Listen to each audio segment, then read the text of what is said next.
معزز سامعین کرام، معززات سامعات، گزشتہ خطبات جمعۃ المبارک میں ہمارا جو موضوع چل رہا ہے نماز کا ترجمہ اور اس کا اصل مقصد، اس حوالے سے باتیں ہو رہی ہیں، اور سجدے کی دعائیں یہ ہم پچھلے جمعے میں بیان کر چکے کہ سجدے کا طریقہ کار کیا ہے جو مسنون طریقہ ہے، اور اسی طرح سجدے میں پڑھی جانے والی جو دعائیں ہیں نبی مکرم صلی اللہ علیہ وسلم سے جو ثابت ہیں، وہ ساری دعائیں آپ کے سامنے رکھی گئیں، اور اللہ تعالیٰ سے دعا ہے کہ اللہ تعالیٰ ہمیں بھی وہ تمام دعائیں اپنی نمازوں میں پڑھنے کی توفیق عطا فرمائے۔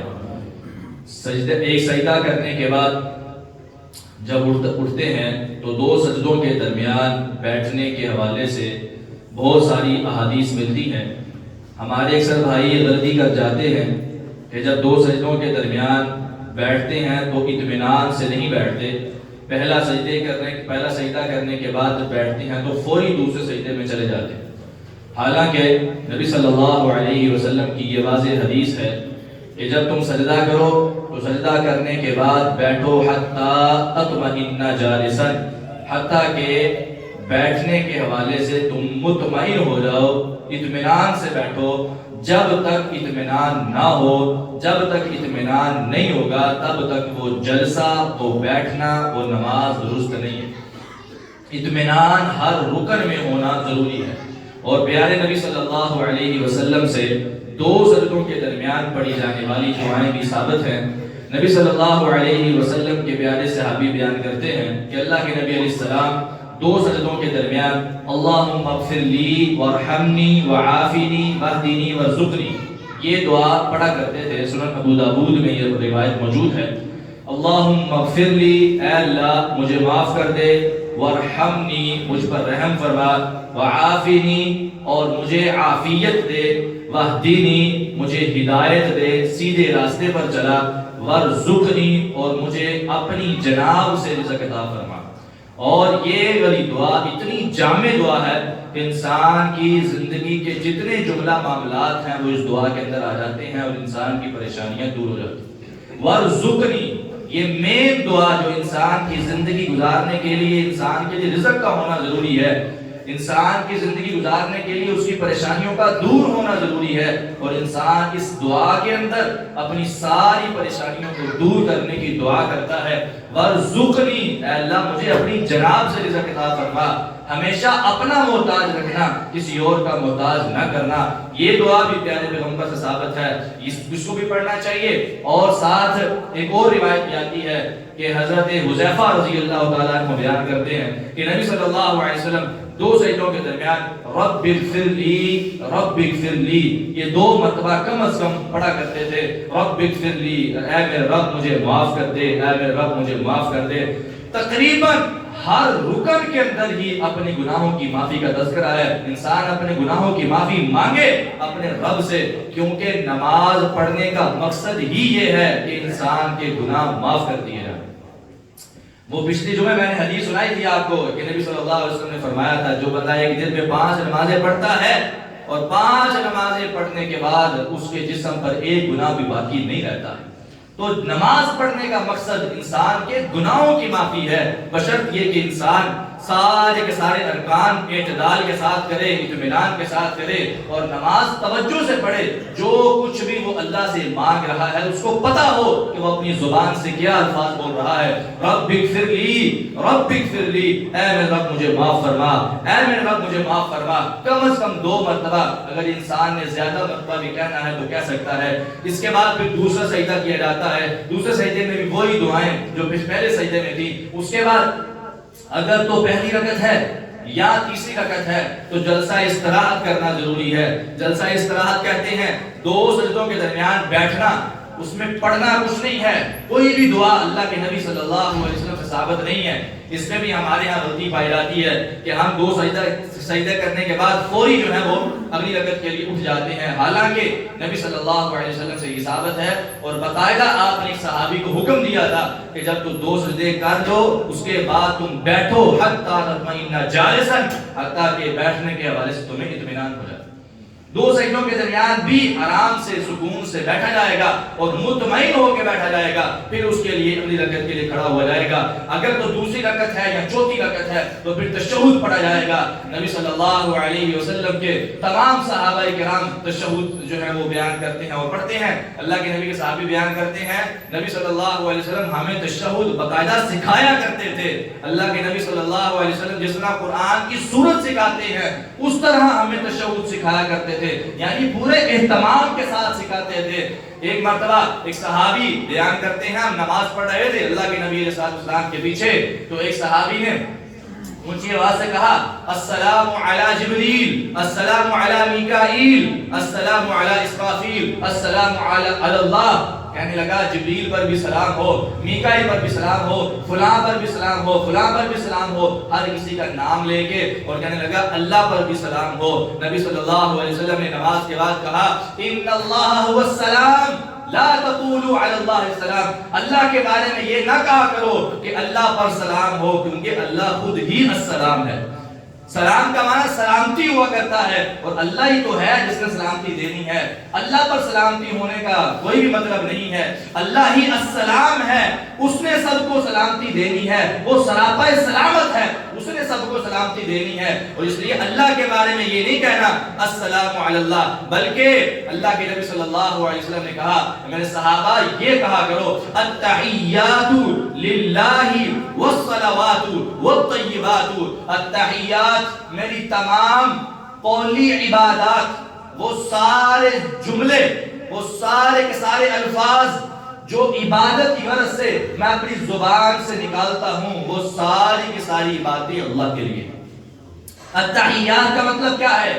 وہ تمام جملے، وہ تمام الفاظ جو انسان عبادت کی غرض سے اپنی زبان سے نکالتا ہے، انسان تشہد کے اندر یہ اقرار کرتا ہے کہ اے میرے رب وہ تمام جملے اور الفاظ صرف تیرے لیے، یعنی عبادت کے جو جملے میں اپنی زبان سے نکالوں گا وہ صرف تیرے لیے نکالوں گا۔ التحیات للہ والصلوات والطیبات، اے اللہ میری تمام کی تمام قولی عبادات اور فعلی عبادات جو میں اپنے بدن سے کام کرتا ہوں، کسی بھی طرح کا، کوئی نماز پڑھنی ہے، کوئی صدقہ و خیرات کرنا ہے، یا میں جناب سجدہ کرنا ہے، رکوع کرنا ہے، اللہ تعالیٰ کے علاوہ کسی کے لیے نہیں کروں گا، یہ سارے کے سارے عبادت والے کام صرف اللہ کے لیے کروں گا۔ ہر نماز کے ہر تشہد میں انسان یہ اقرار کرتا ہے اور اپنے رب سے وعدہ کرتا ہے التحیات للہ والصلوات والطیبات۔ الطیبات کا مطلب یہ ہے یا رب میری جتنی مالی عبادات ہیں، جتنا بھی میں مال خرچ کروں گا صرف تیری رضا کے لیے کروں گا اور تیرے راستے میں کروں گا، اے اللہ تیرے راستے میں کروں گا۔ نماز میں انسان اقرار کرتا ہے کہ میری تمام مالی عبادات صرف اللہ کے لیے ہیں، اور مسجد سے باہر نکل کر بکرے اور چھکرے اور گائیں بھینسیں غیر اللہ کے نام پر دیتا ہے، نماز میں اقرار کرتا ہے التحیات للہ والصلوات والطیبات، میری تمام قولی عبادات، میری تمام فعلی عبادات، میری تمام بدنی عبادات، تمام مالی عبادات، ساری کی ساری اگر ان کا کوئی حقدار ہے تو وہ صرف اللہ رب العالمین کی ذات ہے، وہ صرف اللہ رب العالمین کی ذات ہے۔ نماز کو مکمل توجہ سے اور ترجمے کو سامنے رکھتے ہوئے انسان پڑھے، پھر انسان کو پتا ہو کہ وہ کیا عقیدہ رکھ رہا ہے، اس کا عقیدہ کیا ہونا چاہیے اور کیا نہیں ہونا چاہیے، یہ چیز ہمیں نماز ہی سکھا دیتی ہے۔ التحیات للہ والصلوات والطیبات، انسان اقرار کرتا ہے، وعدہ کرتا ہے، یہ وہی اقرار ہے جو انسان قیام کے اندر سورہ فاتحہ پڑھتے ہوئے کر رہا تھا، ایاک نعبد و ایاک نستعین۔ انسان کہہ رہا تھا یا رب عبادت بھی صرف تیری اور مدد بھی صرف تجھ سے، عبادت کرنی ہے تو تیری کرنی ہے، ساری زندگی میں جب بھی عبادت کروں گا صرف تیری کروں گا، اور اگر ساری زندگی کسی بھی جگہ پہ مشکل آ گئی، کوئی پریشانی آ گئی تو مدد بھی صرف تجھ سے مانگوں گا، مدد بھی صرف تجھ سے مانگوں گا۔ نماز انسان کو عقیدہ توحید سکھاتی ہے، انسان اقرار کرتا ہے، نماز میں اقرار، نماز میں اپنے عقیدے کا اظہار، اور نماز کے بعد یا رسول اللہ مدد، یا علی مدد، فلاں فلاں باپ اور بزرگ کے نعرے، اس کا مطلب ہے اس بندے کو نماز نے کچھ بھی نہیں سکھایا، اور اس بندے کی نماز وہ نماز نہیں ہے جو پیارے پیغمبر نے صحابہ کو سکھائی، صحابہ نے آگے تابعین کو سکھائی، تابعین نے تبع تابعین کو سکھائی. یہ وہ نماز نہیں ہے. اگر یہ وہ نماز ہوتی تو یہ انسان اپنی زبان سے کبھی بھی یہ شرکی الفاظ نہ کہے. نماز میں اقرار کرتا ہے، نماز میں عقیدے کا اظہار کرتا ہے، اس کے بعد کہتا ہے السلام علیکہ ایھا النبی ورحمۃ اللہ وبرکاتہ. السلام علیکہ ایھا النبی، اے نبی آپ پر سلامتی ہو، جنہوں نے ہمارے لیے اتنی قربانیاں دی، ہمارے لیے اس امت کے لیے اتنی پریشانیوں کو برداشت کیا، مصیبتوں کو برداشت کیا، تکلیفوں کو برداشت کیا. اے نبی آپ کی ساری تکلیفیں ہمیں یاد ہیں، ان ساری تکلیفوں کو یاد کر کے ہم آپ پر سلامتی بھیجتے ہیں. السلام علیکہ ایھا النبی، اے نبی آپ پر سلامتی ہو، ورحمۃ اللہ وبرکاتہ، اللہ کی رحمت بھی ہو، اس کی برکات بھی ہو. السلام علینا، ہم پر بھی سلامتی ہو، وعلی عباد اللہ الصالحین، اور اللہ کے تمام نیک بندوں پر بھی سلامتی ہو. شریعت نے جتنی بھی دعائیں سکھائی ہیں ان تمام دعاؤں کو اگر انسان دیکھے تو بات یہ پتہ چلتی ہے کہ انسان کو جب بھی دعا کرنی چاہیے صرف اپنے لیے نہیں بلکہ تمام مومنین کے لیے کرنی چاہیے. جتنے انبیاء کی دعائیں دیکھ لیں، اولیاء کی دعائیں ان کو دیکھا جائے تو بات یہی معلوم ہوتی ہے کہ جب بھی انسان دعا کرے تو سب کے لیے کرے، صرف اپنے لیے نہیں. السلام علینا، ہم پر سلامتی ہو، اپنے لیے دعا کر لی، لیکن ساتھ ہی شریعت نے یہ بتا دیا وعلی عباد اللہ الصالحین، باقی نیک بندوں کے لیے بھی دعا کرو. اے اللہ ہم پر بھی سلامتی ہو اور اللہ کے تمام نیک بندوں پر بھی سلامتی ہو. اور پیارے پیغمبر نے یہاں یہ جملہ کہا تھا، کہا میرے صحابہ جب تم یہ بات کہو گے السلام علینا وعلی عباد اللہ الصالحین، تو اللہ تعالی زمین میں رہنے والے تمام نیک بندوں پر تمہارا سلام پہنچا دے گا، تمام نیک بندوں تک تمہارا سلام پہنچ جائے گا. اس کے بعد اشہد اللہ الہ الا اللہ، ساتھ ساتھ عقیدے کا اظہار اور ساتھ ساتھ دعائیں. کتنی خوبصورت بات ہے، کتنی خوبصورت ترتیب ہے. ساتھ ساتھ ہی دعائیں ہیں اور ساتھ ساتھ عقیدے کا اظہار بھی ہے. فوراً انسان پھر عقیدے کا اظہار کرتا ہے، اشہد یا رب میں گواہی دیتا ہوں اللہ الہ الا اللہ، اللہ کے علاوہ کوئی معبود برحق نہیں ہے. یا اللہ تیرے علاوہ کوئی معبود برحق نہیں ہے. ساتھ ساتھ عقیدے کا اظہار کر رہا ہے، اپنے آپ کو مسلمان اللہ کے سامنے ثابت کر رہا ہے اور کہتا ہے کہ میں عقیدہ توحید پر پابند ہوں اور جیوں گا تو عقیدہ توحید پر، مروں گا تو عقیدہ توحید پر. اے اللہ تیرے علاوہ کوئی معبود برحق نہیں ہے. وَأَشْهَدُ، اور میں گواہی دیتا ہوں أَنَّ مُحَمَّدًا عَبْدُهُ وَرَسُولُهُ، کہ محمد صلی اللہ علیہ وسلم تیرے بندے اور رسول ہیں. نبی صلی اللہ علیہ وسلم اللہ کے بندے اور رسول ہیں. یہ انسان ہر نماز میں گواہی دیتا ہے. یہ نہیں کہتا کہ اللہ کے نبی علیہ السلام اللہ کے نور میں سے نور ہے. کیا کہتا ہے؟ عبدہ و رسولہ. کلمے کے اندر یہ الفاظ نہیں ہے اشہد ان محمدا نورہ و رسولہ. نورہ کے الفاظ نہیں، عبدہ و رسولہ. اللہ کے نبی علیہ السلام اللہ کے بندے ہیں، نور نہیں ہے. نور کہنا یا نور من نور اللہ کہنا یہ کسی بھی نہ قرآن کی کسی آیت سے ثابت ہے نہ حدیث رسول سے ثابت ہے، بلکہ جہاں بھی آیا عبدہ کا لفظ آیا.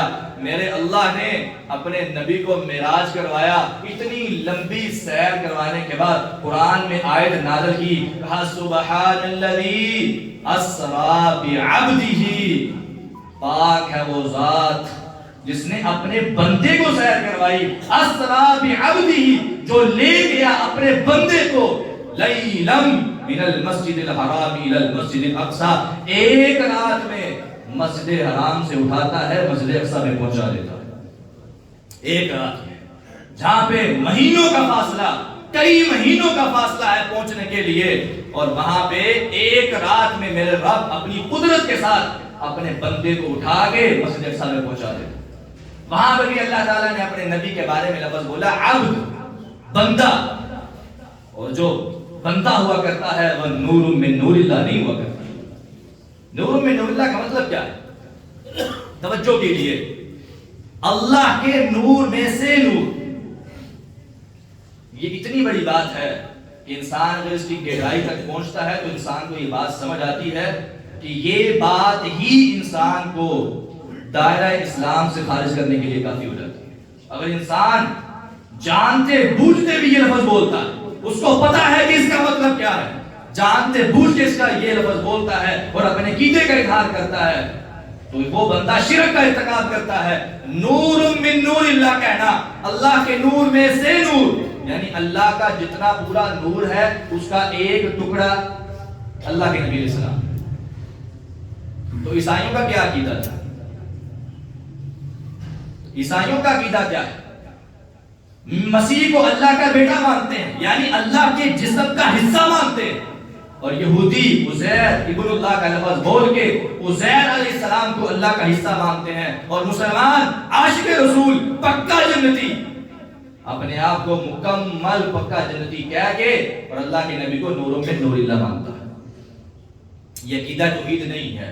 نماز ہمیں عقیدہ توحید سکھاتی ہے۔ بھائیو میں دعوت فکر پیش کرتا ہوں، اشہد ان محمدا عبدہ و رسولہ۔ انسان ہر نماز کے ہر تشہد میں گواہی دیتا ہے، اے اللہ میں گواہی دیتا ہوں کہ محمد صلی اللہ علیہ وسلم تیرے بندے اور رسول ہیں، جن کو تم نے بھیجا ہے امت کی ہدایت کے لیے، امت کی رہنمائی کے لیے۔ اور اللہ کے نبی علیہ السلام نے اپنی تمام مکمل زندگی میں پوری کوشش کی ہے، پوری کاوش کی ہے کہ اس امت کو بہتر سے بہتر بنایا جائے۔ اللہ کے نبی نے اپنی پوری زندگی صرف کر دی۔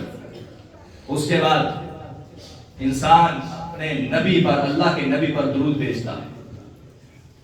درود بھیجنے کے الفاظ حدیث میں آئے ہیں۔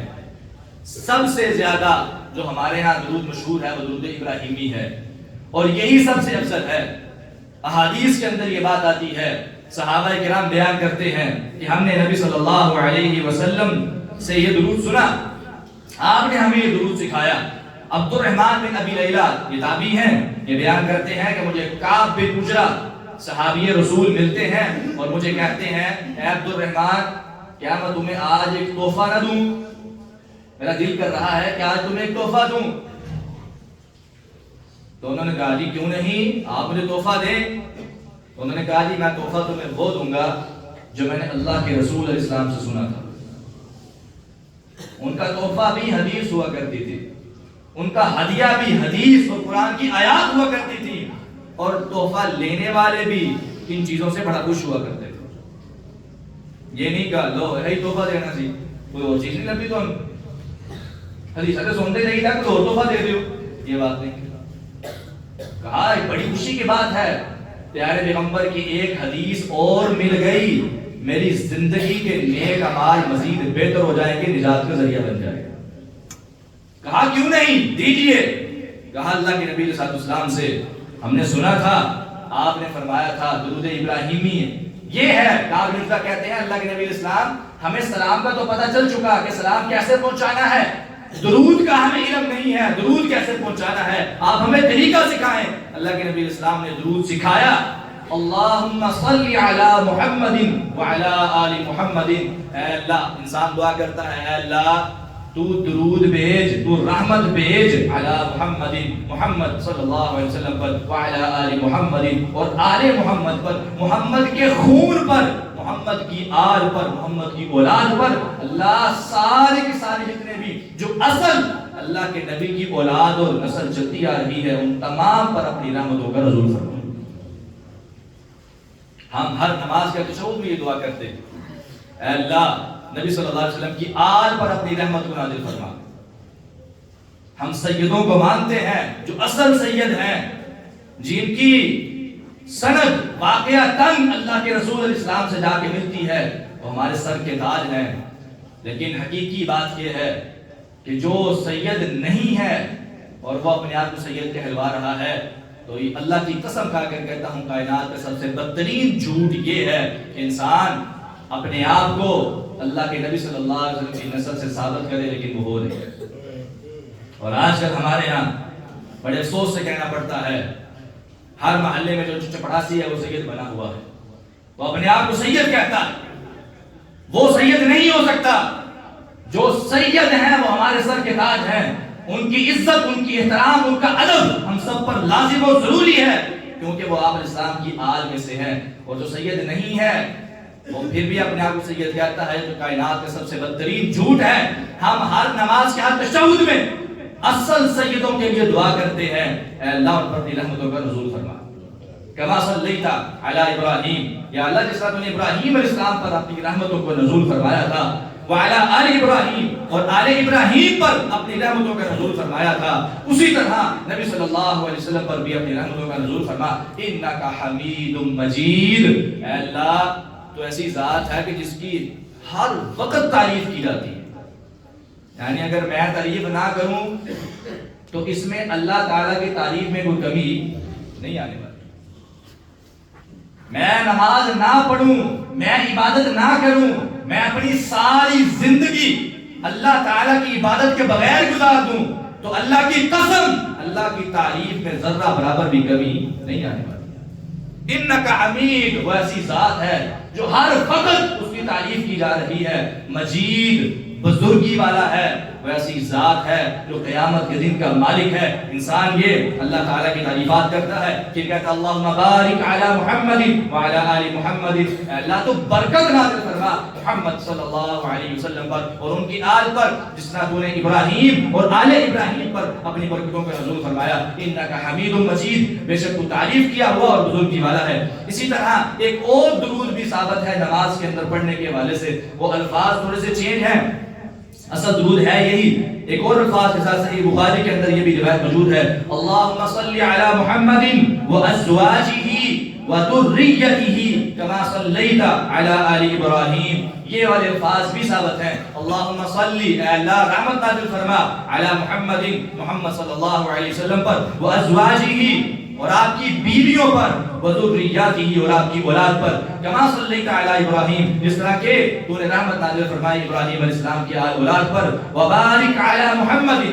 یہ والا جو درود ہے اس میں آخر میں پہلا جو اللہم صلی ہے اس کے آخر میں انک حمید مجید نہیں ہے، اللہم صلی علی محمد وازواجہ وذریتہ کما صلیت علی آل ابراہیم، اس کے بعد وبارک علی محمد وازواجہ وذریتہ کما بارکت علی آل ابراہیم انک حمید مجید۔ یہ والے الفاظ بھی ثابت ہیں، ان دونوں میں سے کوئی ایک پڑھا جا سکتا ہے، اس میں کوئی یہ نہیں ہے کہ ایک ضروری ہے اور ایک جو ہے وہ ضروری نہیں ہے، دونوں میں سے جس کو آتا ہے جو وہ پڑھ لے، اس میں کوئی مسئلہ نہیں ہے۔ ویسے علم کے طور پر میں نے آپ کو بتایا ہے کہ دوسرا درود بھی ثابت ہے جس کے الفاظ یہ ہیں، اگر کسی بھائی نے یہ بھی یاد کرنا ہے تو یہ بھی کر سکتا، یہ بھی صحیح بخاری کی روایت۔ درود ابراہیمی کے بعد کچھ دعائیں پڑھنا ضروری ہیں، اور کچھ دعائیں پڑھنا اپنی مرضی کے مطابق انسان پڑھنا چاہے تو پڑھ سکتا ہے، اس کے لیے کوئی مسئلہ نہیں ہے۔ جو ضروری دعا ہے وہ اللہ کے نبی صلی اللہ علیہ وسلم سے ثابت ہے، وہ ہے کہ انسان 4 چیزوں سے پناہ مانگے۔ اللہم انی اعوذ بک من عذاب القبر، اے اللہ میں عذاب قبر سے تیری پناہ میں آتا ہوں۔ عذاب قبر سے انسان اللہ کی پناہ میں جائے، واللہ میں اللہ کی قسم کھا کر کہتا ہوں عذاب قبر کے حوالے سے اتنی زیادہ ہولناکیاں ثابت ہیں کہ انسان اگر وہ تمام ہولناکیوں والی احادیث کو اپنے ذہن میں لائے تو محشر والے میدان سے زیادہ ہولناک جو منزل ہے وہ قبر ہے۔ اسی وجہ سے پیارے پیغمبر جناب محمد رسول اللہ صلی اللہ علیہ وسلم خود بھی ہر نماز کے ہر تشہد میں یہ دعا پڑھا کرتے تھے اور اپنے صحابہ کرام کو حکم دیا کہ تعوذوا، تم پناہ مانگا کرو اللہ تعالیٰ کی عذاب قبر سے۔ اللہم انی اعوذ بک من عذاب القبر واعوذ بک من فتنة المسیح الدجال، اے اللہ میں مسیح دجال کے فتنے سے بھی تیری پناہ میں آتا ہوں۔ مسیح دجال کا فتنہ اتنا خطرناک فتنہ ہوگا، اس کے بارے میں اللہ کے نبی صلی اللہ علیہ وسلم نے فرمایا جتنے بھی انبیاء آئے ہیں دنیا میں، جتنے بھی انبیاء آئے ہیں ان میں سے ہر نبی نے اپنی امت کو دجال کے فتنے سے ڈرایا۔ اتنا ہولناک، اتنا خطرناک فتنہ ہے کہ اگر کمزور ایمان والا جو مومن ہوگا وہ بھی پھسل جائے گا. بہت ہی خطرناک فتنہ. ہم تو دجال کی فتنہ تو بڑی دور کی بات ہے، چھوٹے چھوٹے فتنوں سے ہمارا ایمان جو ہے وہ ختم ہو جاتا ہے. چھوٹے چھوٹے فتنوں سے ہمارا ایمان خراب ہو جاتا ہے، ہمارا ایمان، ہم اپنے ایمان سے پھسل جاتے ہیں. یہ کچھ سال پہلے کرونا کا مسئلہ کھڑا ہوا، ہم اس میں ہم جو ہے وہ اپنے ایمان سے ہاتھ دھو بیٹھے.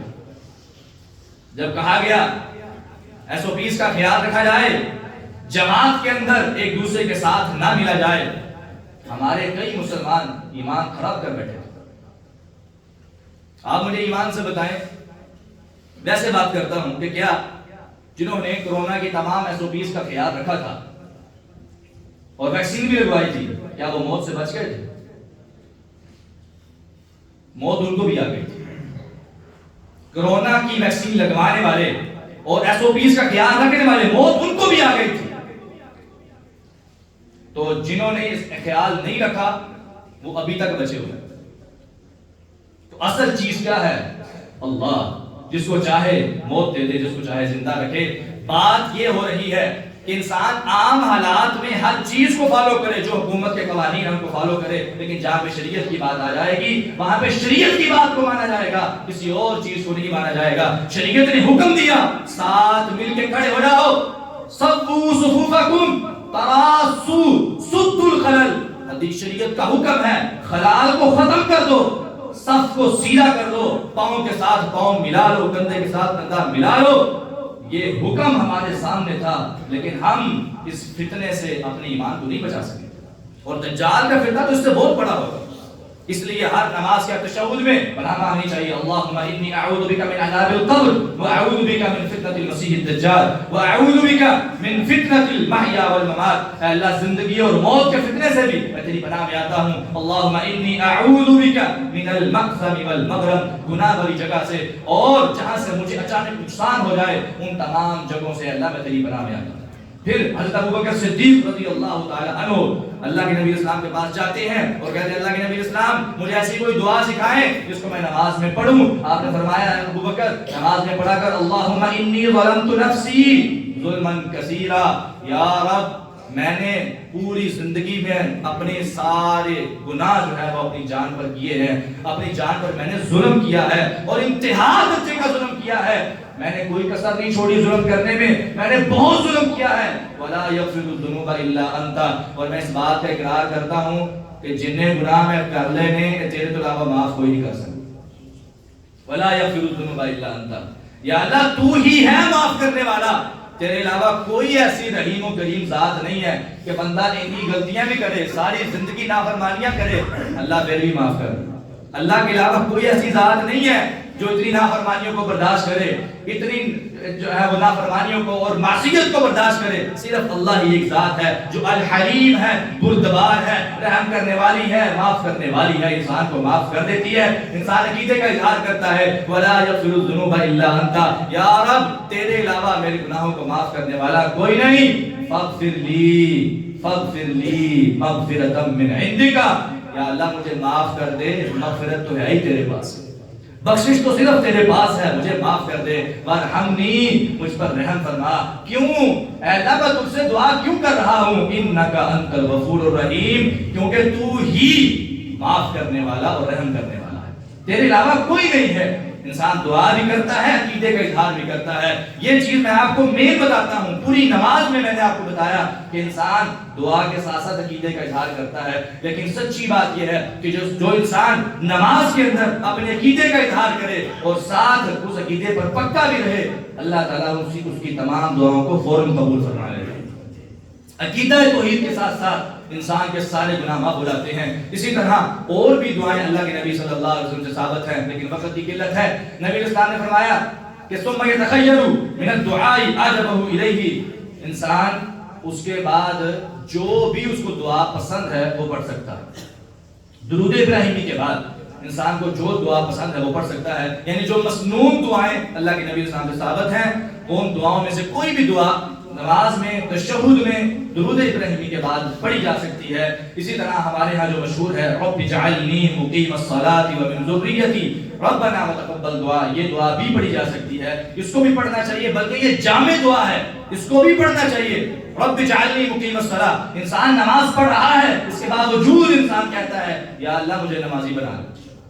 کیا مطلب یہ ہے کہ یا اللہ جتنے میں ایک پڑھنا وا مینوں پنجا دی توفیق عطا فرما، اور یا اللہ جہاں پہ میں جماعت کے بغیر پڑھتا ہوں مجھے جماعت کے ساتھ پڑھنے کی توفیق عطا فرما۔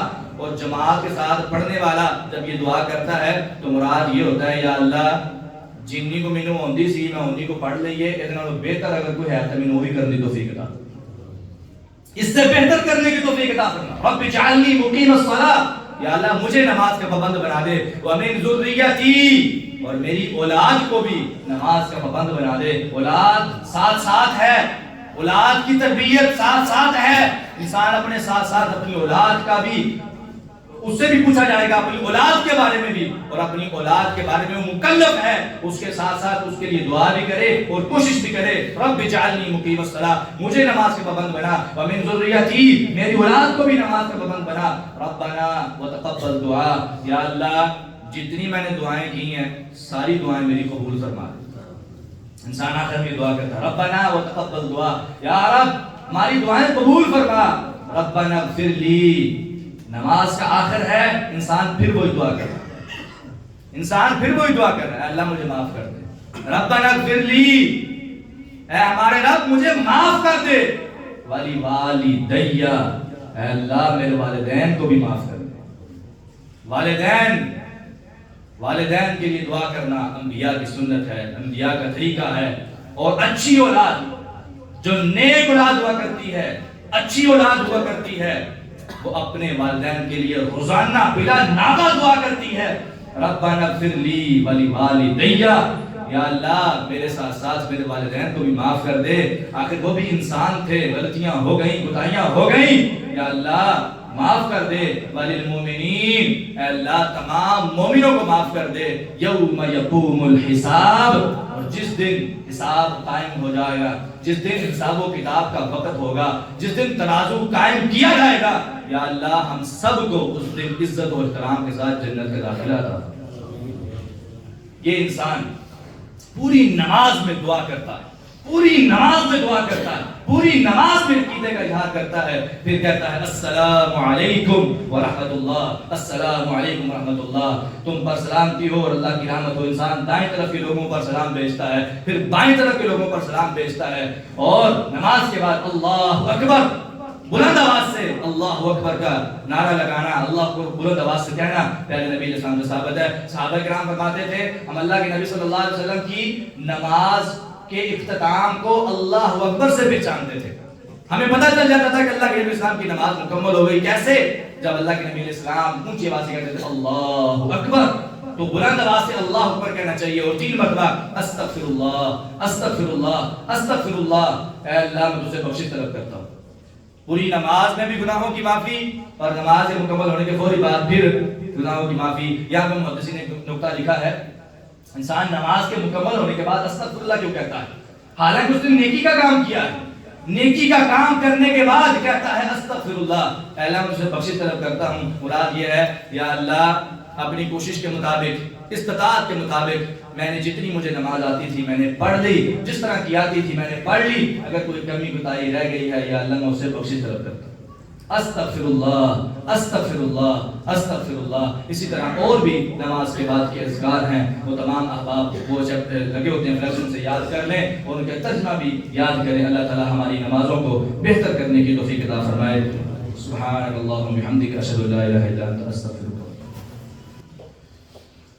جیسا کہ آپ احباب کو اس بات میں مکمل توجہ دلائی گئی کہ پوری نماز میں انسان دعائیں کرتا ہے اور اپنے عقیدے کا اظہار کرتا ہے، تو ہمارے بعض بھائی نماز کے بعد دعا شروع کر دیتے ہیں، اور بعض کا تو یہ طریقہ اور معمول ہی بن چکا ہے کہ ہر نماز کے بعد دعا کرنی ہے،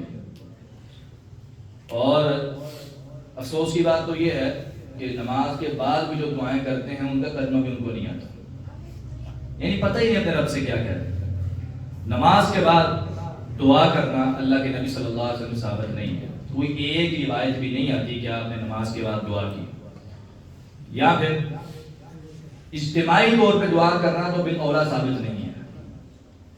یعنی نماز کے بعد، ہر نماز کے بعد انسان معمول بنا لے. ایک ہے کہ ویسے ہی اگر کسی بھائی نے کہہ دیا کہ یار میرے لیے دعا کروا دے، تو وہ اللہ کے نبی علیہ السلام سے ثابت ہے کہ آپ نے جب کسی نے کہا تو آپ نے دعا کروا دی.